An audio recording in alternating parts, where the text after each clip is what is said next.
ESPN is disrespecting the Rams once again. We've got the Rams' percentage chances to win the Super Bowl next season. That's coming up next here on Locked On Rams.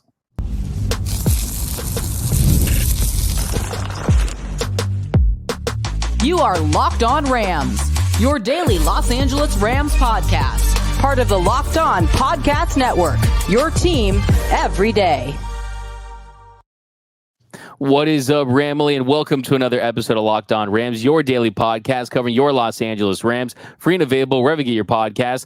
Locked On Rams, part of the Locked On Podcast Network, your team every day. We're also available over on YouTube, so if you haven't yet, do us a huge favor and subscribe to the Locked On Rams YouTube channel. Hit that subscribe button, hit that notification bell, hit that like button, and let us know. What are your thoughts on ESPN's Football Power Index Super Bowl prediction chances? What do you think are the chances that the Rams will win the Super Bowl in 2024? My name is Doug McCain. You can follow me on X and Instagram at DMAC_LA. I've been covering LA sports over a decade, SI, Dodgers Nation, 24/7 Sports, now the Rams 4 Locked On. And as always, I'm joined by the Rams pre-half and post-game show host for the Rams flagship radio station, ESPN 710 LA. He's entering his 9th season covering your Los Angeles Rams, the People's Champ, Mr. Travis Rogers. You can follow him on X at Travis Rogers. And on today's show, we got news and notes from OTAs. The Rams, they got 4 of their top 50 from their big board. How did we find out about that? We're going to get into that. But first, we're going to dive into the Rams Super Bowl chances according to ESPN. But a reminder that this episode is brought to you by Game Time. Download the Game Time app, create an account, and use code LOCKEDONNFL for $20 off your first purchase. Terms apply. All right, Travis. So the great 4 letters, ESPN, their Football Power Index, the FPI, they give the Rams a 1.8% chance to win the Super Bowl this season, just an 18.2% chance to win the division over the 49ers, Cardinals, and Seahawks. So, look, it's understandable with the loss of Aaron Donald. You have a lot of pieces that you're trying to work into the defensive side, but I think with that offensive line, with the powerful offense of Stafford, Kupp, and Puka Nacua, Kyren Williams, I would have expected a little bit of a higher percentage chance for the Rams this season. Yeah, look, I don't think that the Rams have I don't think they're like a 50-50 shot. I think it's higher than the number that you're talking about right there, Doug. But I do think that some of the things you mentioned are why they are looked at as the long shot that they are. I don't think it's low single digit long shot material, because if a couple of things break right, they're going to be in a pretty good spot. Let me make the case for why I think that the number should be higher before I kind of get into why I think that thing is probably where it is. Number one, here's the case for the Rams making a deep run through the playoffs, potentially all the way to the Super Bowl, and maybe even hanging another banner. Sean McVay and Matthew Stafford. That's a really good starting point. The 2 things that you have to have in the NFL are a high-level head coach and a high-level quarterback. The Rams have both. Do they know how to put together a game plan? Yes. Can he execute the game plan? Yes. Do they have the weapons to execute the game plan? Yes. So I think that's the case for them. The case for them being low single digits, though, you don't have to squint to see it. The best player in the history of the organization retired in the offseason at the peak of his powers, arguably, in Aaron Donald. The defense is a complete question mark. You're going to need performances from second-year guys like Kobe Turner and Byron Young that need to go to a level even higher than they did with Aaron Donald. You're going to need your first-round pick and your second-round pick to perform like they did in college and beyond. You're going to need a Tre'Davious White to play at a level that he hasn't been at for quite some time because of injuries. That's just all on one side of the ball. You've got bad special teams, have had bad special teams for a year. A lot of question marks there. Kyren Williams, perpetually hurt. Puka Nacua, almost certainly to come back to earth at some point, at least from a statistical standpoint, from what he was a year ago. Doesn't mean he can't have a great year, but he's probably not going to do that again. Big question marks around Cooper Kupp as well, his health, his production. So I see where it's coming. I don't think it's that low, but I can certainly see why they look at them as probably the second best team in the division. Yeah, we won't go into the weeds on how the Football Power Index is calculated, but I think the bigger question is just what is the perception of the Rams heading into this season? I think that it's a pretty wide gap. There's a lot of people that like them. There's a lot of people that think, okay, the loss of Aaron Donald is going to be too much to overcome. But you said it best. Really, this season is ultimately going to be defined by what the defense does. Can it complement the offense in some way, because I think there's a world where last season, let's not forget, it was supposed to be they were going to be the Golden State Warriors and outscore teams and lap the scoreboard. And guess what? The defense was keeping them in games. The defense was the strength for a good portion of the season. And you bring up guys like Trey White. You also got Darius Williams. How is Jared Verse going to fare? How is the defensive line with Kobe Turner? How is he going to perform without Aaron Donald there, who's doing most of the work and getting the A+ on the group project, right? Now someone else has to step up and start doing all the things that you need to, all the dirty work. So yeah, ultimately we're going to find out in the season. We could talk about this all day, but until we see how these guys perform without AD, we don't truly know what this defense has. But I feel so confident about this offense with that offensive line, with Jonah Jackson, with Kevin Dotson, with Steve Avila, that they are going to emphasize the run game. And it's pretty simple to me. If you keep Matthew Stafford clean and that jersey clean and him vertical, this team is going to win 10+ games in 2024.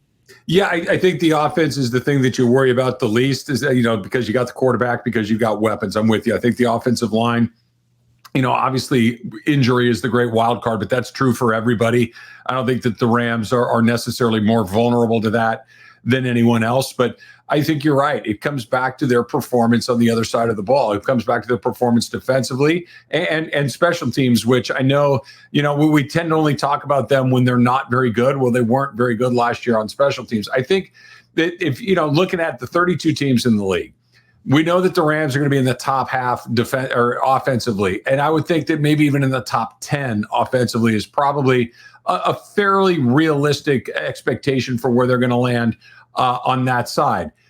I think if you could take right now, if you could just kind of snap your fingers and say you're going to get a top 20 defense, I think you'd probably take it, right? It needs to be about that for this to be a team that I think you can think realistically can make a run. If they're worse than the 20th best defense in a 32-team league, that's asking a lot. I know that doesn't mean that they can't win games. That doesn't mean that they can't play exciting football and be fun to watch every Sunday. But can you win enough games to win a division with the 23rd or 4th best defense? I don't know if you can. Can you make a run through the playoffs with the 25th or 6th best defense? I don't know if you can. And like you've said, like I've said, like the everydayers have heard us say over and over and over again, without Aaron Donald, it is almost impossible to try to predict what this is going to look like. It may be a lot better than maybe any of us are expecting, but it's just too difficult to try to figure out what it's going to look like when you're taking your best defensive player ever out of the mix. And it was already going to be an adjustment period with new defensive coordinator Chris Shula and a retooled secondary. So there are always going to be big questions on how they would perform early on the season. But the thing I feel good about, though, is at the very least, I'm confident that there is enough talent there to be a top 20 defense. We're not asking for top 5 or top 10. We're asking for top 20, and just don't be a bottom 5, a bottom 3rd level defense. And you look at the Football Power Index, I mean, it has the Rams, their projected wins and losses around 8 wins. And their playoff chance at around a 47.2% chance. So basically all this data is telling us that the Rams, they think, are going to be a middle of the pack team. The Jets have a higher projected Super Bowl win percentage. The New York Jets, where when their fans put the bag over their head, that's their idea of the darkness retreat, right? Okay, like not the Jets. You mentioned Sean McVay and Matthew Stafford. They deserve some more respect than that. Yeah, the Jets thing makes no sense because the vast majority of the best quarterbacks in the league are on that half of the draw. The Jets have just perpetually bad luck, so that doesn't make any sense to me at all. I want to go back to something you said. Look, if the Rams do get a top 12 defense, a top 15 defense, they're going to be really good. That's asking a lot, but I try to keep it as real as I possibly can on this podcast. This is a team that a year ago I thought might win 3 or 4 games. They won a lot more than that, right? They won 10. I did not think in my wildest dreams that they'd win 10. I think they're going to win about 9 or 10 or 11 this year. I think that's kind of the range. 9 if stuff doesn't go quite right, 11 if a lot of stuff goes right. I think that's kind of where they are. But who knows, D-Mac, right? One guy goes down. Puka regresses in a meaningful way. Kyren Williams gets hurt again. The Aaron Donald loss is far more impactful than maybe even we're expecting. And you just start stacking those things up one-on-one. A 9-win team becomes a 6 or a 7-win team really fast if a couple of things are a little bit more severe than you might have imagined. Yeah, I mean, look, let's just be real here. And that's one of the reasons why I think people tune into this show. We keep it 100 when it comes to your Los Angeles Rams. And when you add those things up, Aaron Donald's gone, a more difficult schedule. This team is not going to sneak up and surprise teams anymore. There is a world where they do finish with less wins than they did last year. Because last year, they impressed and they surprised with a 10-win season. But I still think where this team is right now, I think that they're going to fine-tune this roster a little bit on the margins before the kickoff begins to start the season. So I still feel like this team is all in on this year's team. I think that they see that championship window with Stafford. They say this year, next year, and maybe the year after that, and they know it's going to be a new era of Rams football, and they want to maximize having an elite Super Bowl winning quarterback. But coming up next, news and notes from Rams OTAs. That's coming up next here on Locked On Rams. You put that Game Time app on your phone yet? If not, what exactly are you waiting for? Football season is right around the corner. Major League Baseball season is in full swing. Maybe you're one of the lucky places that still has some hockey going on, right? Where to get your tickets? And it's not just sports. The Game Time app can get you covered in just about anything that you would like to attend, whether it's comedy, concerts, theater events in your area. And if you're anything like me and you tend to procrastinate a little bit, even last minute deals. You can save up to 60% off buying last minute for sports, concerts, comedy, theater, just about anything that you can think of. But none of it happens if you don't put the Game Time app on your phone. Sometimes if you travel for work maybe and you got a free night and you're thinking, hey, I want to go check out a game. The Game Time app, all in pricing. You're never surprised by the time you get to the end of the line. It's like, well, where did that come from?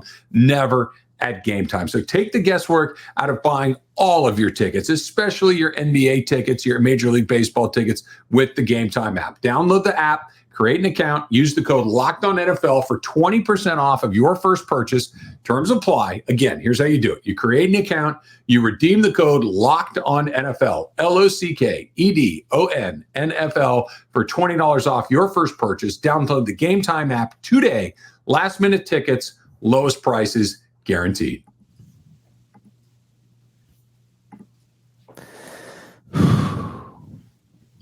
And welcome back to Locked On Rams. Thank you for making Locked On Rams your first listen every single weekday, free and available wherever you get your podcast. Locked On Rams, part of the Locked On Podcast Network, your team every day. Also, a special shout out to those everyday listeners out there watching and listening to every single episode. And we appreciate you. And if you are not a member of that Everyday Listeners Club, what are you waiting for? Join that club. Membership is 100% free, and you won't miss a thing about your Los Angeles Rams. All right, Travis, here our second segment. We're going to go quick hitter style, some news, some nuggets, some notes from Rams OTAs.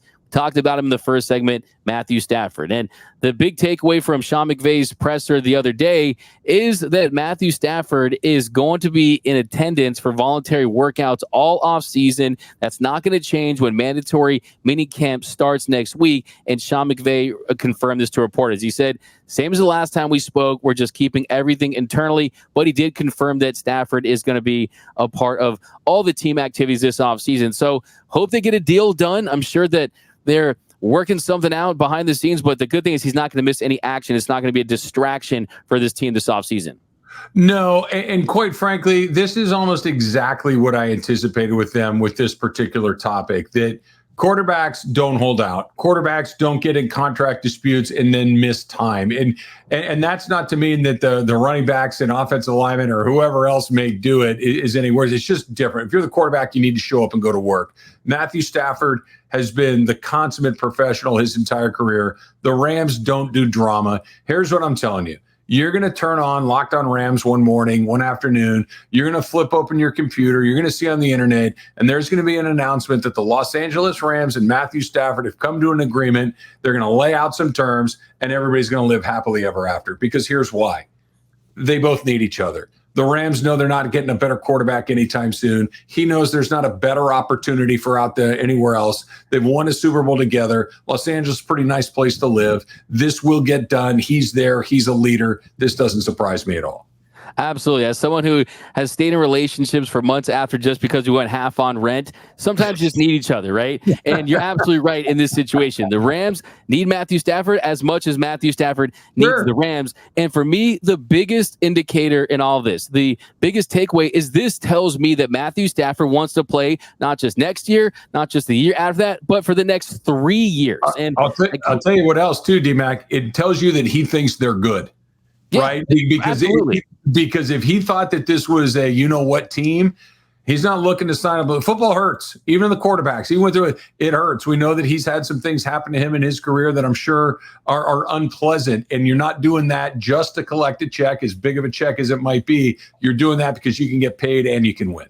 And I think he trusts the roster build, the vision that this franchise has. And he saw what happened in 2022, comes back in 2023. They zig a little bit with a power gap run scheme. You're seeing him focus and emphasize on the running game more. He sees the evolution of the Sean McVay offense and what this Rams team is all about. They're all about winning Super Bowls. That is it. That is the success or failure of this franchise is based solely on getting those fingerprints on the Lombardi Trophy. So you know that their values and their goals match up. And I cringe when I say this, but Stafford, he's signed through 2026, but there's only $15 million guaranteed in the final 2 years of his deal.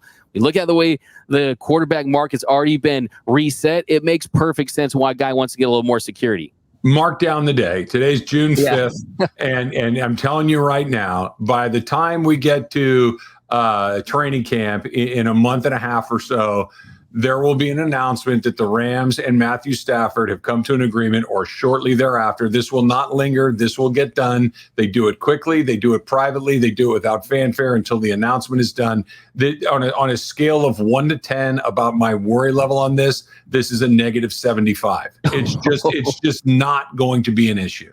That was me when I was asked about Freddie Freeman's recent slump. Yeah, we were freaking out about Freddie Freeman. I was at a minus 75, but I was definitely in the negative range. But I mean, the only thing you could say maybe for the Rams is, okay, the 36-year-old quarterback that's a year removed of dealing with a multitude of injuries where we were talking about his retirement. Do you really want to commit to that, or do you want to have him bridge the gap to another quarterback? No, the truth of the matter is, you've said on the show millions of different times that there's a handful of these guys on planet Earth that can do what he does at the level that he does it. And one thing I want to point out too, just kind of looking at some of his PFF stuff, I mean, his turnover-worthy plays have gone down tremendously. He's almost, 3.5% in 2021, down to 1.9% in 2023. So I think you're going to get a smarter version of Matthew Stafford that's already been a great quarterback, but I think even he has room to grow, and he will do that in the later stages of his career.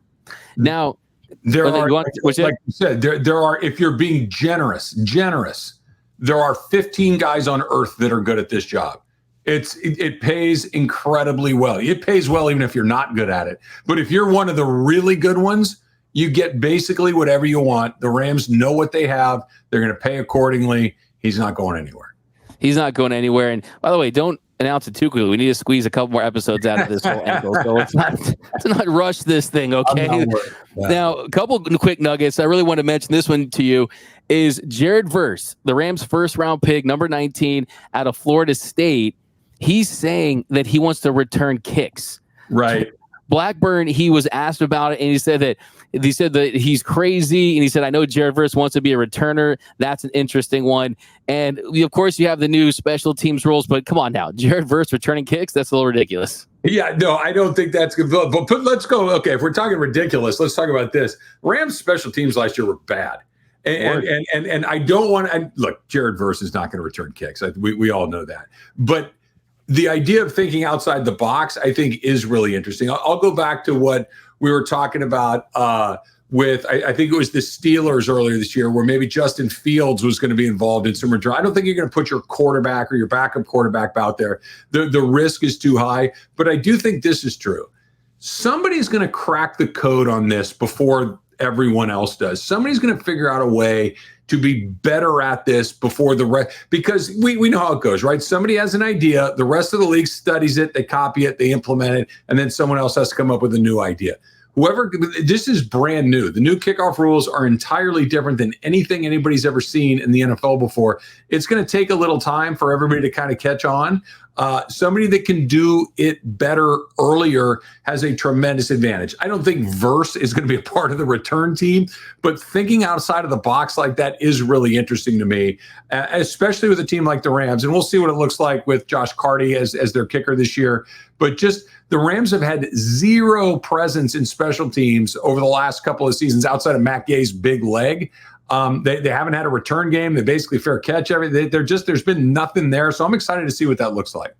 Absolutely. And I think that this to me kind of speaks to just kind of this guy's energy, right? His personality, the fact that he says things like this. And I think that he's quickly becoming the star for the rookies, which rightfully so when you're the first round pick. But I think that you're seeing the attitude match the talent level. And at Florida State, 90.8 pass rush grade, that's elite. And you mentioned the special teams being one of the worst in the NFL. Well, guess what? Last year, the Rams edge group, they finished 30th in the NFL when it came to overall grades per PFF last season. So they need some help there. So let's focus on that first before you return some kicks. But I think it's a fantastic point in that it's an opportunity for someone to take advantage of these new roles and see how they can capitalize. Because we know the NFL, they do not like dead plays, right? They do not like meaningless plays. So they're going to, if it's not this year, they're going to find ways to make it more relevant from that standpoint. And hopefully the Rams can take full advantage. But coming up next, we got some more news and notes from Rams OTAs, some injury updates as well. That's coming up next here on Locked On Rams. This episode of Locked On Rams is brought to us by our sponsor, BetterHelp. Now, sometimes we all need to get a little bit of something off of our chest, right? Sometimes it's big, sometimes it's small. But sometimes stuff just starts to bother you a little bit, and it's important to get it out. It's important to let it out and to talk with somebody who's unbiased in your life. And today I got to tell you about one of those things. I still don't understand why Chris Taylor gets at bats for the Dodgers, but that's just me. It bothers me. And we're at 103 or whatever it is right now. It bothers me a great deal, but ideally, you have something far more important that you need to get off your chest. And this is where therapy can become incredibly important. So it's a little bit different from everyone. Some of us have some bigger problems than our favorite team or this or that or whatever it may be. But getting it off your chest and talking with somebody, it does help. It can help a great deal. So if you've been thinking about starting therapy, why not give BetterHelp a try? It's entirely online. It's designed to be flexible, and it's designed to be suited to your schedule. So go to BetterHelp.com/lockedon to get 10% off of your first month. That's BetterHelp,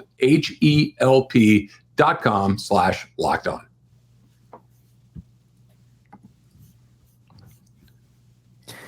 And welcome back to Locked On Rams. Thank you for making Locked On Rams your first listen every single weekday, free and available wherever you get your podcasts. Locked On Rams, part of Locked On Podcast Network, your team every day. Chris Taylor catching strays here on Locked On Rams, man. Hey, D-Mac. We're 2 months in. After a terrible season a year ago, after a not very good season the year before, how many more of these do we need to see? Chris Taylor, get ready to speak DFA. He's got that James Bond batting average, 007. Look, I think when you look at this team and you look at the injuries from last season, really you had the Kyren Williams injury. You really were able to stay healthy for the most part. Cooper Kupp early in the season, but still, I think that's one thing to take a look at during the offseason. And some little minor injury updates from Sean McVay, Rob Havenstein, Eernest Jones. They're dealing with some minor injuries right now. Sean McVay doesn't sound like it's an issue at all. They're both knee injuries. For Jones, they said they're trying to get him ready for training camp. By training camp, and McVay said, yeah, he's had a little issue with his knee, but we expect him. He's making good progress. With the offseason winding down, the goal is to be ready to go and feel good for training camp. So I think Havenstein, I'm not worried about. He's a veteran. We know that he'll be up to speed. But this is a big year for Eernest Jones, some guy who's going to look for a new contract pretty soon. He's going to be the leader even more so on this defense. So got to make sure he's healthy and ready to go by training camp. Dead horse alert coming right here, because I'm going to say it again. Everybody on that defensive side of the ball is massively important. And especially a guy like Eernest Jones, who really did kind of come into his own a little bit last year. I thought he had a really super year for the Rams, kind of under the radar just because of the way that the Rams defense is structured. There's not a ton of opportunities for him to make a bunch of big pop plays that, we're going to be talking about the day after. But really, to a man on the defensive side of the ball, and Jones falls, squarely into the middle of this. it's incumbent on everyone to really put their best foot forward. Havenstein is a warrior. He's been around a long time. He's incredibly durable. So I'm with you. I don't really worry about him too much. But and I don't even want to put this out there and speak it into existence. I'm knocking on wood right now. But even if you did lose somebody for a period of time on the offense, you've got the ability to kind of know what to do, right? You've got a quarterback that can manage it. You've got some wide receiver weapons. You got a running back that's very skilled. You got an offensive head coach who, offensively speaking, is just operating on a plane above most other coaches. So you feel pretty comfortable there. Defensively, you just simply don't have the luxury without 99 and a brand new DC. For sure. It's a big factor. And I think with Eernest Jones, last year, career highs pass defense. He had 6. He had 4.5 sacks. He had 145 tackles, 14 TFLs. Les Snead has already said that he's going to go into the season without a contract extension, that's not in the works. So it's a really, really big year for him. And I think for him, you definitely want to make sure you're at 100%. And I really pay attention to things like this, especially when it comes to coaches speak, because you really got to take it with a grain of salt the size of the Rock of Gibraltar when it comes to injury news at this point of the season. But that's a good name we're going to definitely spend some episodes on in the next couple of months, is Eernest Jones and his future with the team. Well, you said it, right? Whenever the team tells you, and look, when the Rams are in love with you, they pay you. When they like you, they're like, yeah, let's go. Let's run that back. Let's see what happens next. And he's in the second group. It doesn't mean that he's not incredibly important. He may be, but I don't hate guys that are on show me deals. Now, maybe it blows up in your face and he goes somewhere else and we'll see what happens down the road. Nobody's crystal ball's working perfectly, but you can't take care of everybody every day. And then you got to make some hard choices along the way. And he's one of them. And I just don't think they want to invest fully in that position unless, like you said, they love him and they think he's going to be a foundational player. Look at what they gave Dotson, that $48 million deal, because they knew they needed him. I think that's the big thing for Eernest Jones. Prove that the Rams need you moving forward, then you will be rewarded handsomely. But that's going to do it for this episode of Locked On Rams. My name is Doug McCain. You can follow me on X and Instagram at DMAC_LA. And you can follow the People's Champ, Mr. Travis Rogers, at Travis Rogers. And until next time, whose house? It's Locked On Rams house.